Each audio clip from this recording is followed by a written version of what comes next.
The spiritual and the practical meaning of Let Go, Let God. Pathwork Guide Lecture number 213, September 19, 1973.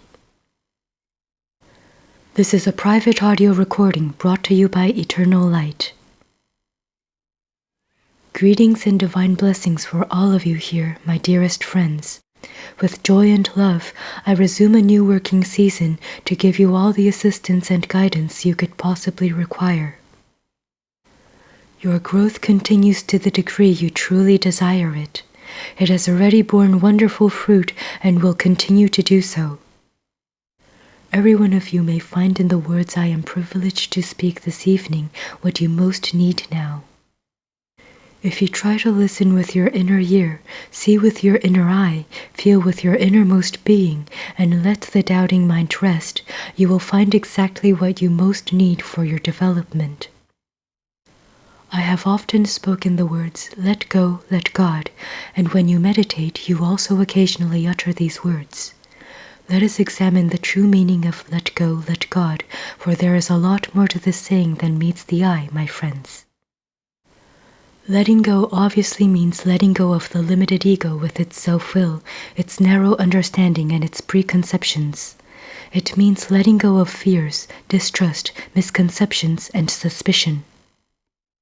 But it also means letting go of the insistent attitude that says, in effect, I can be happy only if so-and-so does thus and thus, or if life responds exactly as I determine. This often appears as not wanting to give up something precious that is in itself legitimate and that you should indeed have. Does letting go of the little ego's self-will mean having to settle for unhappiness and unfulfillment? Is the striving for fulfillment that falls under the category of letting go wrong? These questions are important, and we shall now deal with them. To let God, from the center of your being, from your heart, from your innermost self where God speaks if you wish to listen, that is truly the ultimate aim. Before this highest, most blissful and secure state can exist, obstacles and dualistic confusions must always be removed. It is usually so much easier to comprehend a philosophical concept or spiritual premise in general terms than in its everyday applications. Your mundane reactions seem often too puny and insignificant to be connected with the greater issues of life. Yet it is exactly in making the connections in this so-called insignificant area that you can find the key to your confusions and conflicts, which make it impossible for you to actually apply the great spiritual truths to your daily life. Let us deal with the confusion I mentioned. The great truths, as all things, can be distorted and expressed in a false way. Thus many people are aware of the truth that the universe is benign and giving, and that they are not required by divine law to suffer, but in their present state they attempt to bring about the fulfillment they so ardently desire with their self-will. To tell these people that they must let go of their forcing current seems to imply resignation to emptiness, suffering, pain, and unfulfilled longing. To avoid this, they then hold on in a tight squeezed way that prohibits the influx of the greater world that is light, truth, love, abundance, and all imaginable fulfillment. The divine influx can only flow in its own harmonious rhythm when it is let loose. Energetically, there must be no hard knots. Self-will, anxiety, insistence, forcing currents, and distrust create an energetic climate that prohibits the divine flow. The state of consciousness that produces these tight, untrusting, insisting attitudes is antithetical to divine consciousness. An imbalance of trust is at work here. The little limited ego is trusted, while the greater divine self is negated. This does not mean that the ego should be denied, but it needs to expand its creativity and wisdom precisely by allowing the divine influx to occur. As you know, all attitudes create energy systems. The tightness of holding on creates a closed energy system. This can be easily observed on the outer level. Wherever tyranny and domination exist, because the will of a few power-driven individuals imposes itself over others, stemming from and creating more fear, the creative spark is squelched. A closed system always creates resistance, even though temporarily some people outwardly submit to the force out of their own fears and weaknesses.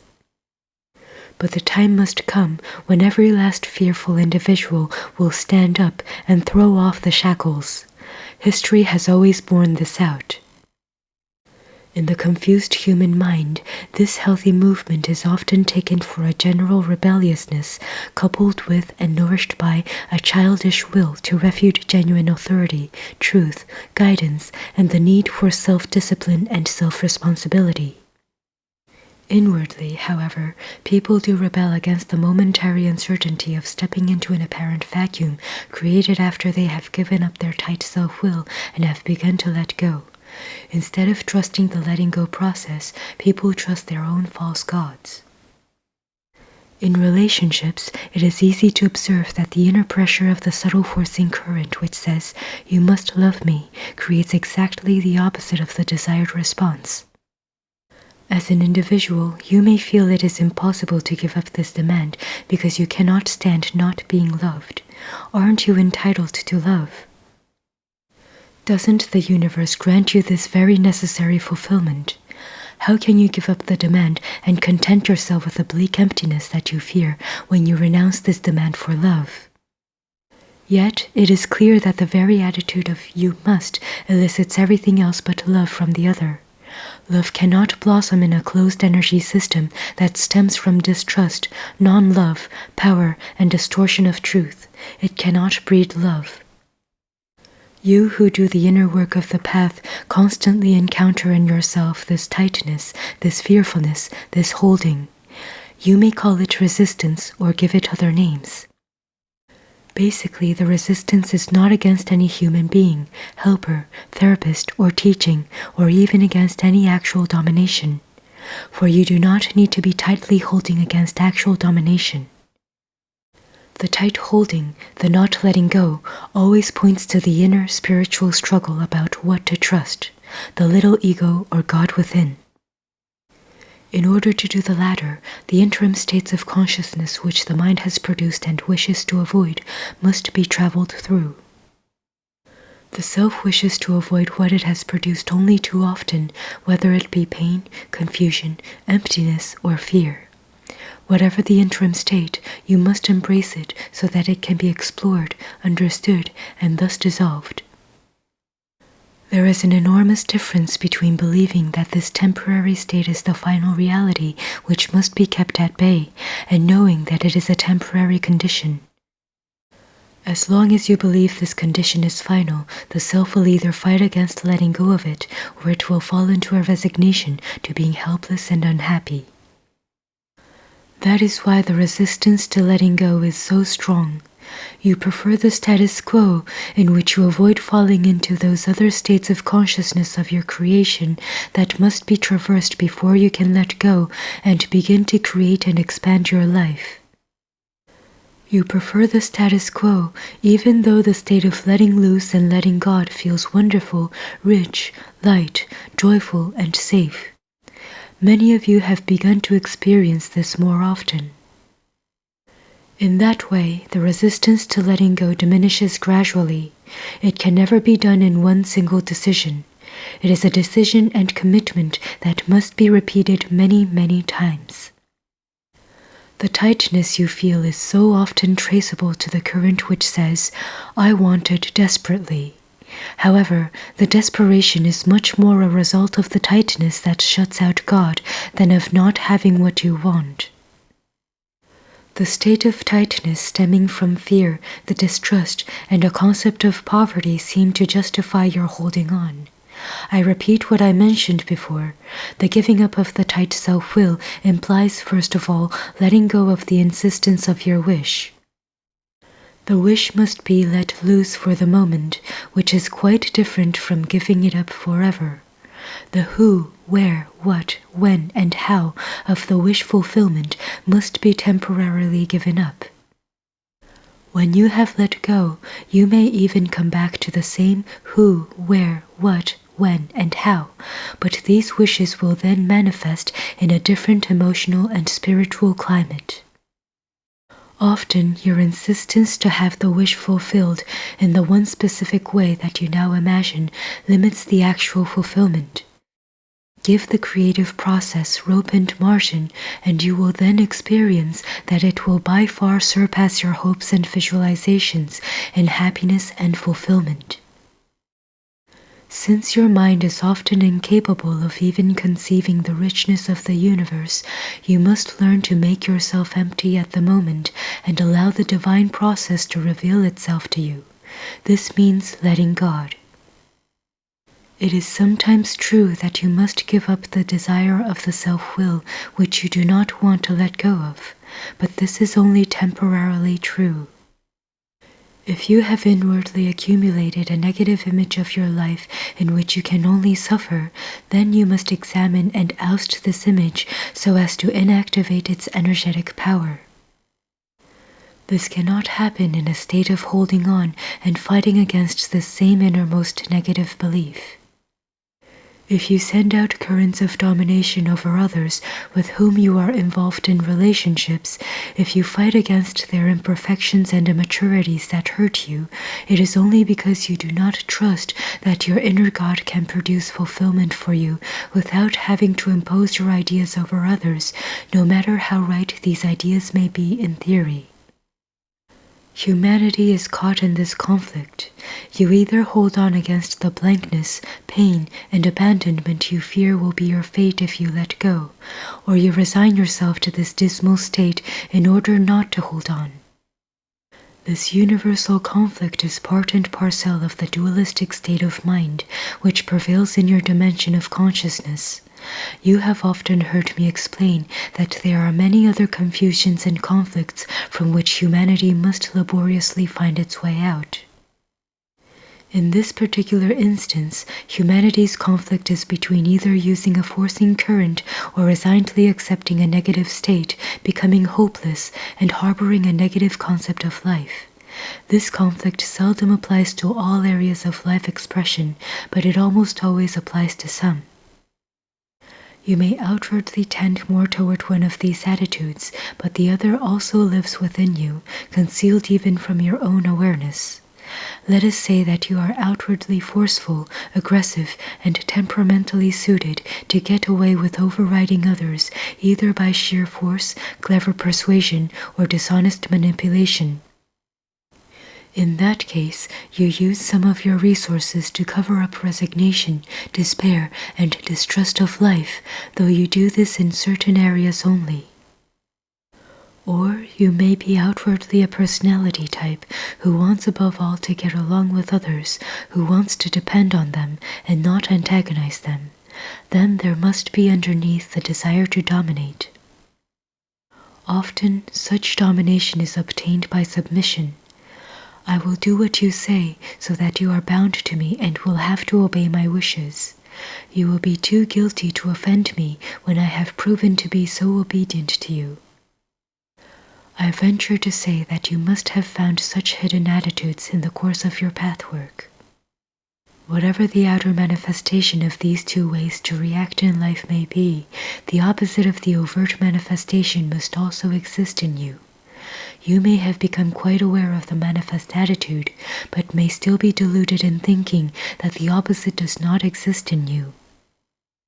Whoever is outwardly dominant will find it difficult to deal with the inner hopelessness. Whoever is outwardly negative, dependent, weak, and submissive will find it difficult to deal with his or her covert, dominant, and manipulative traits. They are inevitably two sides of the same coin.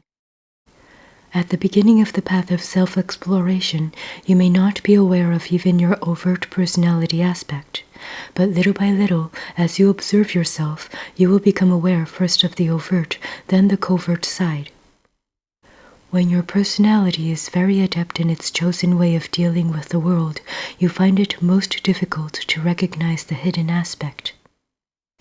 If you are forceful by nature and have aspects of strength that you partially put into the surface of the forcing current, then for a long time you may get away with the solution for warding off the disaster you secretly expect.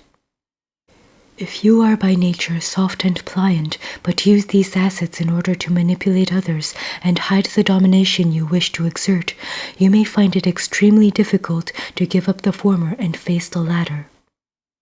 If you seem to get what you want through your chosen way, which is predominant in your personality, it is much harder for you to see what you miss. Only when life finally brings home to you that your succeeding is an illusion and that you are actually fighting an already existing state of emptiness, which is the result of your chosen solution, will you be sufficiently motivated to deal with this struggle. You may momentarily seem to get, or even actually get, what you want, but you do not really get what you yearn for. You do not get the real fulfillment you conditionally make impossible by the very use of these pseudo-solutions. Let us assume you wish love and closeness with another human being, but feel uncertain that you will obtain this desire through the other person's own free will. Let us further suppose you then rule by possessiveness, domination, jealousy, coercion, and demands. Remember that this can occur in either the overt or covert way, and that you can rule just as much by dependency, blaming, and making the other person feel guilty. If that person partially truly loves you, but partially neurotically needs you or wants to exploit you, he or she will submit to your rule, but also will resent and blame, hate and defy you for it, even though being party to the arrangement. Thus, even when you succeed, it means little because you are constantly fighting against those reactions for which you are co-responsible. These negative reactions in the other only strengthen your negative image of life, and so it goes on and on. But what will happen if you have the courage and integrity to let the reins go, notwithstanding the fear that you might lose this person? If you lose, what have you lost? But if you win, you find the immense joy of discovering that the other wants to love you freely without your coercion, manipulation, and domination. That is the true richness you long for. And even if you lose that person, does this truly have to mean that you must be alone forever? Certainly not. But you may temporarily have to dip into your bleakness so as to dissolve its power to present an obstruction. In that way, you can let God. Divine creation wants you to have all the bliss imaginable. If you can confront your doubts that the best could indeed be yours, then you can establish trust. But trust and faith cannot be built on the rotten foundation of distrust and lack of faith. If all the energy you now use to coerce and bend your environment would be used to establish genuine faith in the abundance of life, in the richness your life could have, you would indeed create such a rich life. Covering up your lack of faith, your distrust, your negative outlook, and then covering up the means you use to overcome them consumes valuable, essentially creative energy.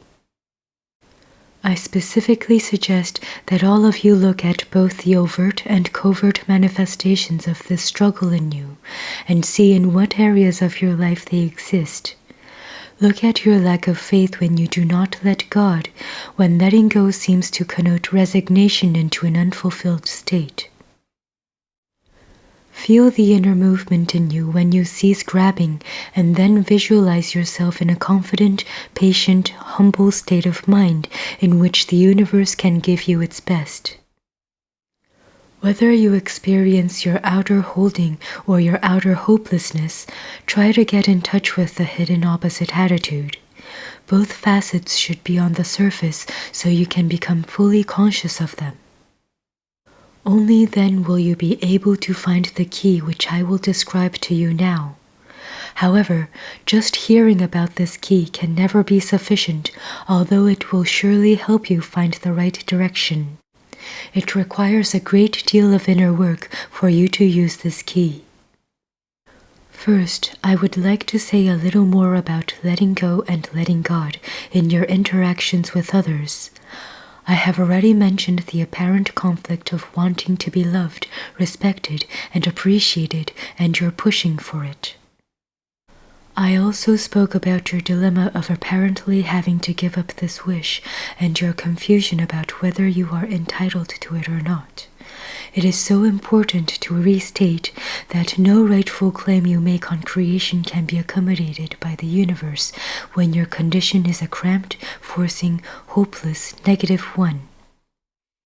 Nor is the attitude of "you must love me" an expression of genuine love on your part. Love and must are antithetical.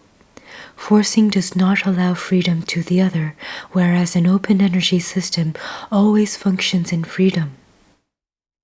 The attitude characteristic of an open energy system would be somewhat like this: I would like you to love me. You seem to be the person I would like to share myself with, and to whom I would like to give all of myself. If you are that person, I know that you must come to me in freedom out of your own volition. Even if my forcing could affect you, I would not want it this way. I trust the universe to give me what is my fair due. If you do not wish this freely, I can let you go from deep within and wait in faith that the person who will appreciate and freely want what I have to give will come to me. This attitude reflects an open energy system and is compatible with the abundance available.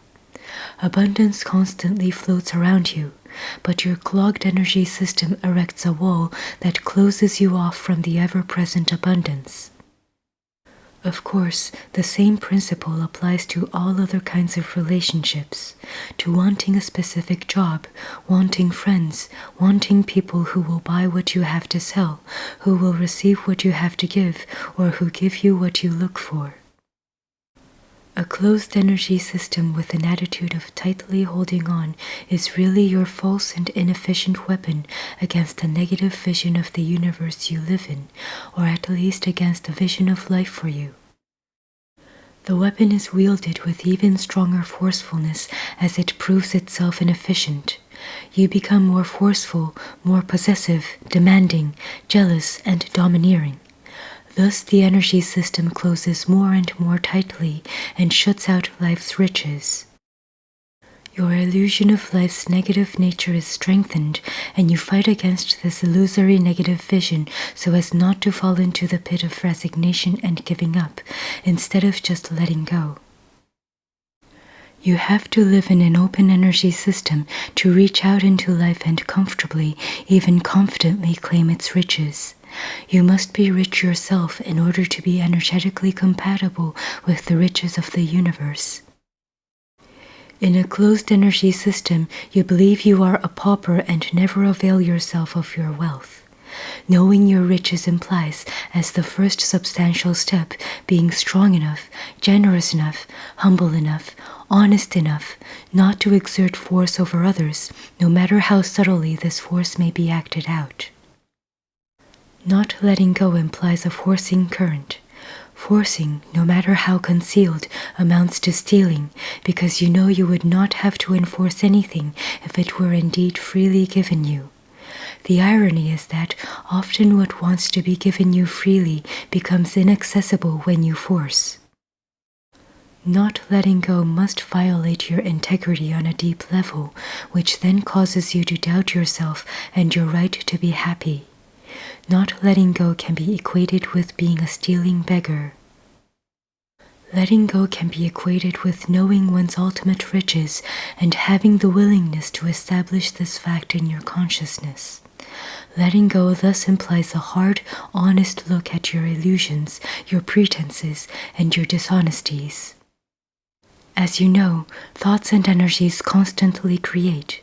There is an enormous difference between creating a closed system by manipulation of others, of facts, of events, of the creative energies around you, or creating an open energy system through trust. The key is letting go into trust. In order to trust, you must first establish certain intermediate links which cannot be skipped. Those links form the bridge to a state of genuinely positive expectations of life, where there is no pressure, no anxiety, and no doubt. Instead, there is the deep faith that the universe is benign and that you can have the very best on all levels of existence. This is the key we are concerned with here. An open energy system in which you positively create fulfillment and enrichment requires that you discover your inner richness. You must become rich. If you start from your poverty, you can never create an open energy system. You can at best create a closed energy system in which you directly or indirectly rule, coerce, pressure, command, demand, and manipulate and cheat. The open energy system which creates richness flowing into you both from within and without must come from your own richness that can afford to lose at the moment. Then you can afford to tolerate the temporary pain of finding what really obstructs the fulfillment of the unfulfilled need, and ultimately remove it by changing an inner attitude. This is the way to create richness from poverty. A sequence of steps must be undertaken in this process. Step number 1. Recognize the conflict we have just discussed, where you struggle between resorting to hopelessness or to pushing, holding, and applying pressure from above. Step number 2. See that this conflict exists because you operate from the premise of an imaginary poverty, convinced that you could not have what you needed if you gave up the pushing, holding, pressuring struggle. You believe that you are condemned never to experience the fulfillment you long for, without which your personality cannot thrive. Step number 3. Commit yourself totally to working out the real reasons for your unfulfillment in the usual way you learn on this path. This must be done in a spirit of honesty, perseverance, patience, and humility. Humility means not blaming the universe for your poverty in a particular area of your life, but instead searching for your distortions that have created this poverty. Most human beings have some areas where they feel rich and some where they feel impoverished and therefore needy. It is hardly ever just one way. So discover the areas where you feel rich and where you feel poor. Perhaps you feel rich in having certain creative talents where you feel completely confident and where you sense that you have this limitless abundance within you, like a stream that never ceases to flow. But at the same time, you may feel poor in regard to ever finding true mutuality. Another person may feel very secure in that area, but feels very doubtful about ever having abundance and security on the financial level. You all know by now how to search for the misconceptions, negative intentionality, and destructive attitudes that must underlie such a blocked condition. You have to be quite clear where you feel rich and where you feel poor. Where you feel rich, you will always be rich, because there you must also have a giving and honest attitude. But where you feel poor, you will continue to be poor until you establish richness within through giving and honesty. In actuality, richness always exists with everyone. But if you do not know that you possess that richness and are blind to it, you will truly believe and experience only your poverty. The poorer you believe yourself to be, the more you must react as if you had nothing to give.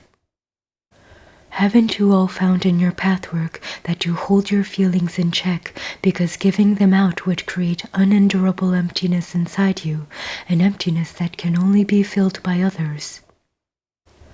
Let us see what happens when you believe yourself to be poor. I said before that every kind of pushing, domineering, forcing, or manipulating amounts to cheating. The translation of such an attitude into concise words would be, I shall force you to give me what you do not want to freely give. If plain power is not adequate, I shall do so by trickery. I shall make you feel guilty for not giving me what I want from you. I shall accuse and blame you for victimizing me. I shall turn it all around and accuse you of doing what I secretly do to you. For instance, I shall claim that you dominate me because you refuse to comply with my goal to force you into submission to me. It is easy to see that this attitude has nothing to do with love. Such an attitude is unfair, cheating, prohibitive, and infringes on the other person's freedom, or at least attempts to do so. The free, loving attitude characteristic of an open energy system says, I would be happy to have your love, but loving you, I shall give you the freedom to come to me if and when you so choose. If you do not wish to love me, I have no right to make you feel guilty by pretending that this devastates me. This is the true honesty, decency, and integrity that creates richness. You are entitled to want to be loved, or to have money, or to have fulfillment, but if you go about it any other way, your means become prohibitive and in the deepest sense dishonest. Because you feel poor, you think you must steal. Because you continue stealing, you remain poor, for only the honest can feel deserving of riches. The energetic form of the forcing, holding attitude is that of a tight prison or a short leash. Stealing creates guilt, and the guilt produces doubt that you are entitled to receive freely. Right here you create for yourself a climate of impoverishment in which you must indeed doubt your capacity to create richness. You also violate spiritual law, and it is extremely important to find out in what way.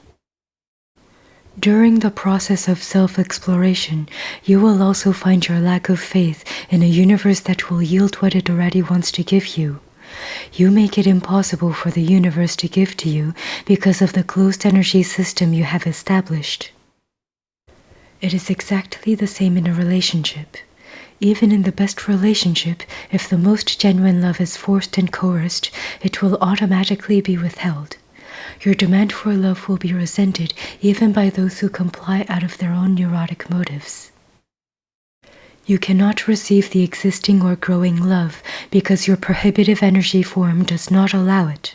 An attitude of unfairness and dishonesty is always present when you grab and do not let go and let God. Letting go affords the possibility to experience genuine divine law, to experience what is. Whatever darkness or negativity may be there temporarily must be seen for what it is, so that its ultimate essence of light and beauty can reveal itself. Only when you let go can others be free to love you.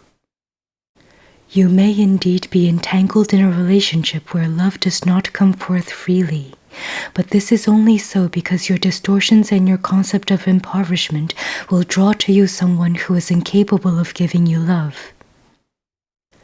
You may have to first let go of what you want from a specific person and accept the momentary apparent state of impoverishment and emptiness. Travel through this interim state until you can find through your own increasing inner health, freedom, and richness that love is given to you freely. Once you have tasted the difference between what you get through pressure and control and what you get when you let free, you will never desire the former anymore. The former is indeed meaningless. It cannot enrich you because you extracted it out of your own sense of poverty, a false sense of poverty, but nevertheless a sense of poverty. The richness that is necessary for having, being, and living in an open energy system where people, love, richness, and the universe come to you freely can only be created by you when you give as fully as you wish to receive. These words have often been spoken by all religions and philosophies of value. They are surely not new, but giving is so often a false mask, a ploy that only hides the cheating, bargaining, dishonesty, selling out, and negativity that are present in the heart. Since the inner world of true interaction cannot be deceived, you must reap what exists in you according to your belief. This is why letting go so often means, at first, plunging into this inner negative world that you have created and hidden both from others and from your own awareness. But you should also remind yourself that this is not the ultimate you to which you are either doomed or from which you must hide. By admitting the existence of this negative part, you can change it. Honest self-facing includes courage and humility, and never includes hopelessness, even if you first examine the world of poverty you have created in your consciousness. Experience its pain as a tunnel through which you travel in the spirit of facing your own creation. When you deny this process and choose instead to feel victimized by life because of the pain you yourself have created out of ignorance, dishonesty, and negativity, you cannot help but stay poor.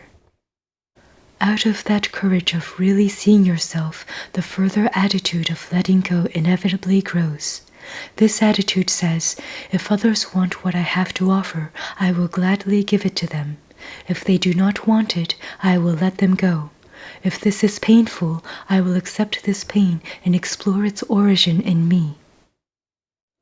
I will trust in the ultimate benign nature of life to give me what I need, even if at the moment I am still not capable of experiencing it. This meditation, my friends, must be the final step in the consequence I outlined, so you can extricate yourself from the incredibly painful and hopeless dichotomy in which all humanity is caught. One person may be more involved in it than another, even though some are caught in it only to a small extent. Nevertheless, every human being is trying to get out of this pattern. You create richness and an open energy system by seeing how your demands and your tight holding defeat your fulfillment and imply an insult to the universe. The demand says, I do not believe I can have unless I push, pressure, cheat, manipulate, and force it to come to me. When you undertake these steps, release first the holding and then let go of what you acquired through this forcing attitude of self-will and pressure. This means you may not immediately obtain from the outside what you desire. You must first create the inner attitude in which you can accept the not having with good grace and still, perhaps even because of it, your inner wealth. The capacity to do without what you want will enhance your self-esteem and your integrity. This will begin to enrich you from within, from your own resources. Then the fulfillment from without becomes almost secondary, in spite of there being often a genuine need for outer wish fulfillment. However, such fulfillment has to become a natural byproduct of your inner state. Also, it should not be something you cannot do without. If that is the case, you are centered in others and not in your own being. The outer fulfillment, important as it may be, is simply an organic development of your inner state. First, you must establish the inner state in which you can let go of what you want to have, even if this leaves you feeling empty, pained, and needy. However, do not lose sight of another state of consciousness into which you could flow if you did not resist your present state. This is the way to establish the inner state of richness that is compatible with universal law and a creation forever ready to give you whatever you truly need for your happiness. Now I want to say a few words about guilt, an especially important topic in this connection, and clarify the difference between guilt, shame, and remorse. I have often referred to justified and unjustified guilt. I have also spoken about the destructive nature of guilt, which devastates the self and prohibits the vision of your ultimate divine being. Now let us see in what way guilt, shame, and remorse differ from one another. When you feel guilt, you say, in effect, I am beyond redemption, I deserve to be devastated. Since you are an integral part of creation, of the universe, of God, you thus insult yourself as you do when you do not trust life's abundance, goodness, safety, injustice, richness, and beauty. No matter how negative, destructive, mean, malicious, spiteful, dishonest, and manipulative you discover a part of you to be, it is only one part, only a temporary aspect which the real you has brought into material manifestation, so you can recognize and alter it. Never think that this is all of you. You must beware of this dangerous distortion. There is a direct correlation between this self-devastating guilt and your distrust of life. It is essential that you deal with this double-edged distortion and set it right. In this kind of guilt, you inevitably cut yourself off from your own divine flow. Thus you feel you have to immediately go to the opposite extreme of whitewashing your actual failings and faults, those areas which you need to face squarely and honestly. The defense against your shortcomings is always correlated with the self-devastating guilt. And the self-devastating guilt is correlated with the denial of the true nature of an all-giving, all-loving, all-fulfilling universe available to all created beings. Beware of this guilt, my friends, for it does not lead to self-purification. It is not a realistic or constructive attitude. Now what about shame? Shame is the emotion concerned with vanity and appearance. Perhaps you are ashamed to expose something in front of others because you want to pretend to be other than what you are. The idealized ego image takes predominance over what is real. Thus you lose touch with the treasure of your real self. So there is a difference between guilt and shame. Guilt relates to your inner self. It devastates you and you exaggerate it, playing a game with yourself. Shame applies to your image, your pretenses toward the world outside. True remorse has nothing to do with either guilt or shame. It simply recognizes your shortcomings, limitations, faults, impurities, and negativities. It admits that there are parts in you where you violate spiritual law and thus violate your deepest integrity. To feel regretful, to admit the truth that these impurities are a useless waste of energy and inflict harm on others and yourself, sincerely wanting to change through self-confrontation, is entirely different from self-devastating guilt or shame. Remorse makes it possible to say, yes, it is true, I have this or that dishonesty, pettiness, false pride, hatred, malice, or whatever, but this is not all of me. The very fact that I can recognize it, regret it, and want to change it allies me with my divine self, which will ultimately overcome whatever negative traits I feel remorseful about. The I that dislikes and wants to change destructive, untruthful, deviating aspects remains basically intact, even while noticing that something is amiss. So do take the distinction between guilt, shame, and remorse, and see that guilt is very much part of a lack of faith in all that is. My dearest beloved friends, there are many spiritual helpers around you and around everyone who is venturing on such a path of self-development. Some of you may doubt the reality of spiritual existence beyond the body, but whether or not you have these doubts, it is a fact. There is a whole world which for you is intangible, but which is extremely tangible in reality. In fact, it is much more tangible than the world you know as real.